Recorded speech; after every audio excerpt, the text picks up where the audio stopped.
intérêt à partir de non les 5 haray dagi de foko yo hawto kala ka wontiri lando départ Mamadi Doumbouya au pouvoir ko dum direct les do Mamadi Doumbouya ko burma mojjande sadaka mawo do le 5 de yaltu wada décret ka RTZ wi a dire de la transit be fuddi ka tawi gol be wada 3 ans 3 mois be yalti ni taw jama hede be mojja tellement que be mapi renioji wondi di feddude ka der palais haray be nodduno kanko dansa kuruma har mi fuddi ka yow defio renio sendite do non dansa kuruma e kanko ministre Mori Konde e Mamadi Doumbouya e o wietedo Idi Amin e o wietedo kanyum kadi ministre des affaires étrangères be mottodirno ka der palais haray be haldi taw yo be yaltu be propose na Guinée beben wo be wada 3 ans 3 mois non don feti Mamadi Doumbouya e marsata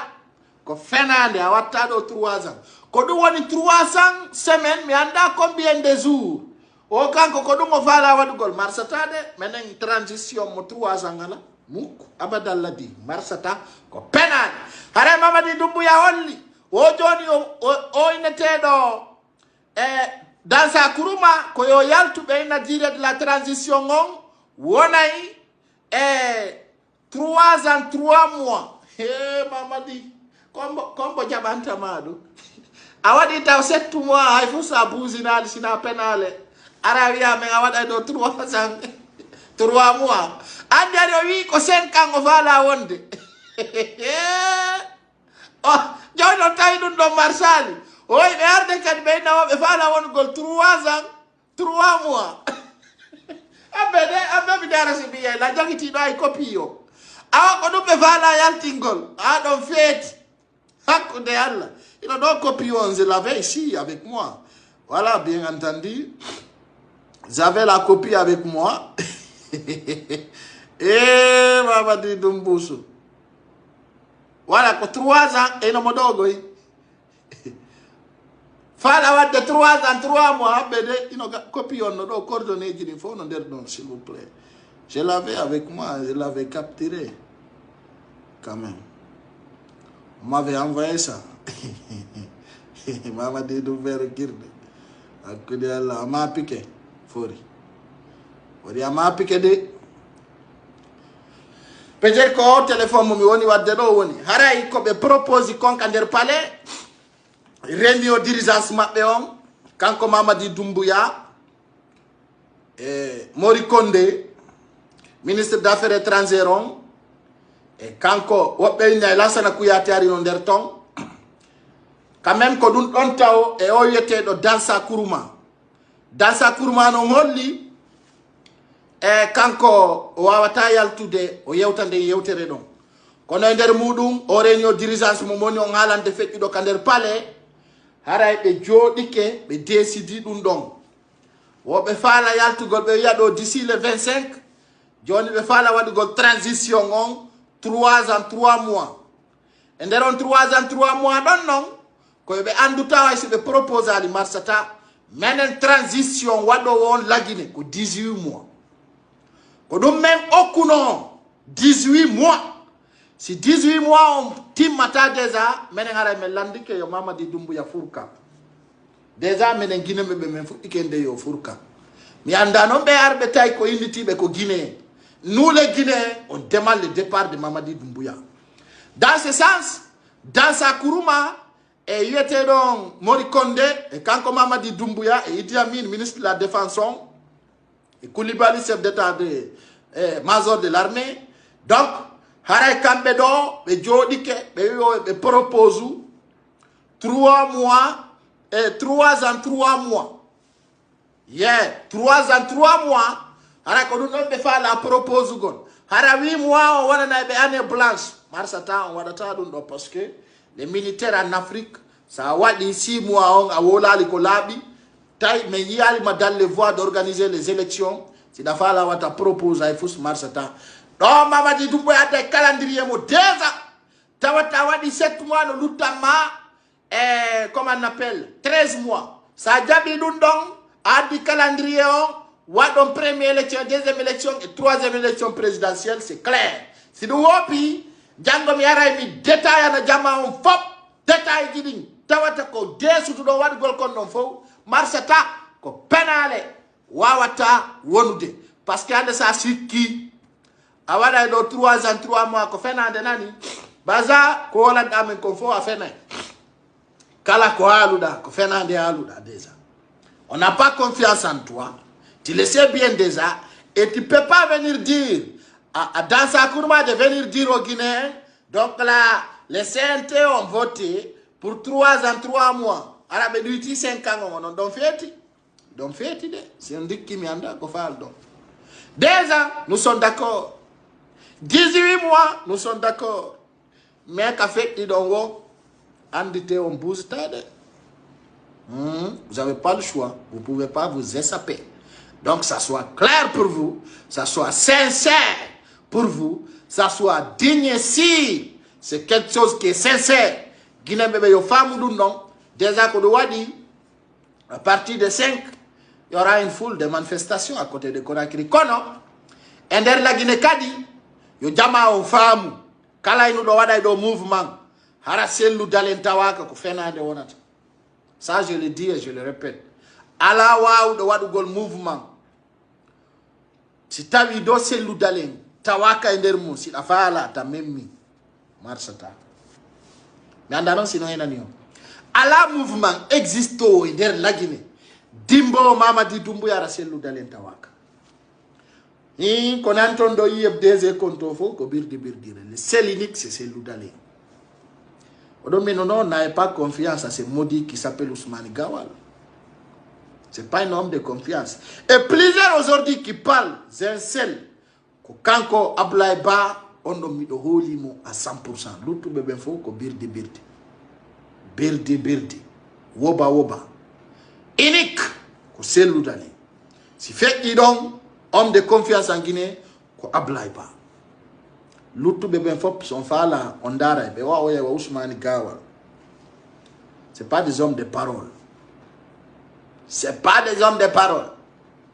Na gonda artondo be wala chono mo chana mare de buya ma be mi do andi kaka Doumbouya be hirto ito ko tombe hunto ito e ka premier ministre na be sikko de mi anda même alta sulle changela minni modota o nganduta o yi kombo hala ni o mi dodo. Je parle des choses avec des preuves. Mais ni wop e degi des enderton no ya de ka premier ministre mi wata interdire vous ça ne m'intéresse pas. No wodi wobe Alpha Boubacar wonno be ya de nyami da Alpha Condé ara nyalli da selu dale. Il y en avait Alpha Boubacar et plusieurs personnes qu'on connaît. Mais c'est pas notre problème aujourd'hui. Le moment que Ousmane Gawal venait dire c'est l'Oudalen de se autoproclamer président de la République, il était en cassette avec Alpha Condé. Et plusieurs personnes ne savaient pas. Et la seule personne qui a menacé Alpha Condé qui a rentré en Guinée. En fait, il y a une maison centrale, il y a une parce que moi, il fait il est donc. Quand on a vu, quand on a dit, Sawadi ko modi a hetai. Sawadi ko kani a hetai. Vous comprenez? Vous voyez? Ndek a jamfotum. Asikai ko mene wonda jamfagol. Orema. Ay la ngandi CNRD Poutine te joni. Ousmane Gawal wonta on hombo. Hombo on suma o wolanta hedom. On suma ko hombo wonta bawo makko. On a une école mentuba ni alla mentuba ni on comme ne wadi dum trop tard. Vous comprenez? C'est pas des hommes de parole. Pour le foot à l'année au gouvernement de Yanala Bassirou Diallo fini oui passeport on est toute semaine prochaine. Mais ne ko fenande passeport ay pata parce que ko kaliko no fori musibe. Kala ton no fori hara sedia won nyande no gay e jowi be andintinni be fottay ka yete don Accra be wadana la Guinée sanction jano sanction tidudo hara kala mardo fere sodugol maro nada yo sedu la Guinée on y géré on y crenka no fewndori ok donc e ɗi réunion di Mamadi Doumbouya woni trasugol laaɓanimo hande si marsanaymo o jooɗito ɗon haysi ko lebbi tati ko si tawi o famodiri e présidentiel luddalen ɓawto noon menen kamen andi ɗum ay ɓe faalaka e ɓe yiɗa ber ko wawɗen ko wallugol en wallata en kalay ara noon mi andi tinna guinéɓe ɓen si embargo joɗɗinama ko honno ɗum nanditata ko fewndo corona naati la Guinée frontiére ji ɗin ferma Alpha Condé fermi ko ɗum minni o Mamadi Doumbouya oɗo ko fokkutuɗo oɗo tamo kala faalaɗo nelorde e yimɓe mum mayɓe ɓen laakara no wawi nelorde Mamadi Doumbouya o yettinoye sabuna oɗo ko fokkutuɗo ni de ko suwaɓe ɓoramo walla o ɓoro c'est clair et net ça c'est notre voix responsable de nos paroles donc dans ce sens Guinée on doit famouder ande kadi sincèrement on doit aller loin très loin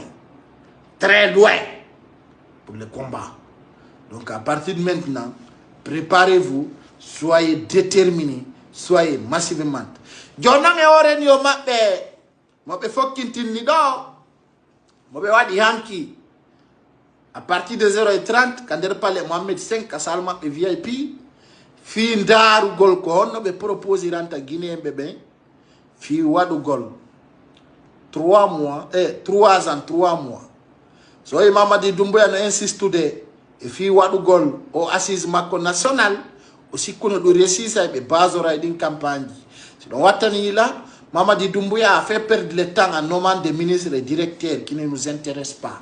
Les CNRD n'étaient pas venus pour faire un développement, ils sont venus pour faire une transition. Mais le moment qu'on a compris, les CNRD a tracé un coin, c'est-à-dire un top 10, soit 10 ans, c'est de développement, on a compris leur objectif, ils ne veulent pas quitter le pouvoir. Parce que les CNRD ne pouvaient pas, leur objectif, ce n'est pas pour nous développer, c'est pour organiser les élections et s'en aller. C'était ça leur objectif. Mamadi Doumbouya avait dit ces mots, que tout le monde le sait déjà, il n'a pas pu faire. On a dit un diabou et trahison, on remet. T'as un diabou et trahison, et trahison, on remet déjà. Déjà, ils sont trahis leurs convictions, ils sont trahis leurs paroles, ils sont trahis leurs objectifs. Mais trahison, kala konko andu don, ko konkli. Quand Mamadi Doumbouya hande, o woni neɗɗo tawowo o wawata yadude Guinéen ɓeɓen few il peut plus aller avec nous les Guinéens parce que so jentiti kende yewtere makko ɗo heɗiteɗo moƴƴa nano si wayno diren ɗo heɗiteɗo. Nous voulons rassurer tout le monde ici présent qu'il n'y aura aucun esprit de haine ni de vengeance. Il faut dire qu'il n'y aura pas de sas aux sorcières. Mais la justice sera la boussole qui orientera chaque citoyen guinéen. Les secrétaires généraux de nos différents départements assureront la continuité du service jusqu'à la mise en place du prochain gouvernement. Je vais tout de même vous informer qu'un déplacement hors de nos frontières ne sera pas autorisé pendant la transition. Tous vos documents de voyage et vos véhicules de fonction doivent être remis au secrétariat de vos anciens départements.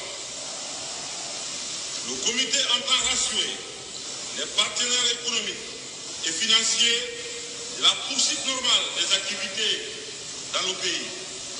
Il est demandé aux compagnies minières de poursuivre leurs activités. À cet effet, les frontières maritimes restent ouvertes pour les activités d'exportation des miniers.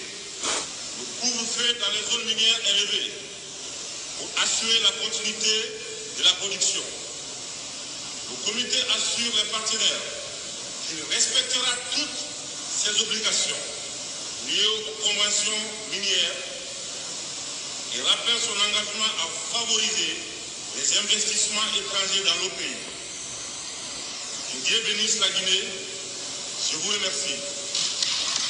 Nyande warno wadi nde birdi birdire do mais sikku dari ko neɗɗoru jako kulli udangi oɗo waɗi o birdi ɗo minni on o waɗani men birdi reaguineɓe ɓe sikkeɓi lanɗore jako keretiyeru donc haray musidɓe an o nani nde yewtere ɗo haray o sellita vidéo on se retrouve demain soir à partir de 21h au revoir.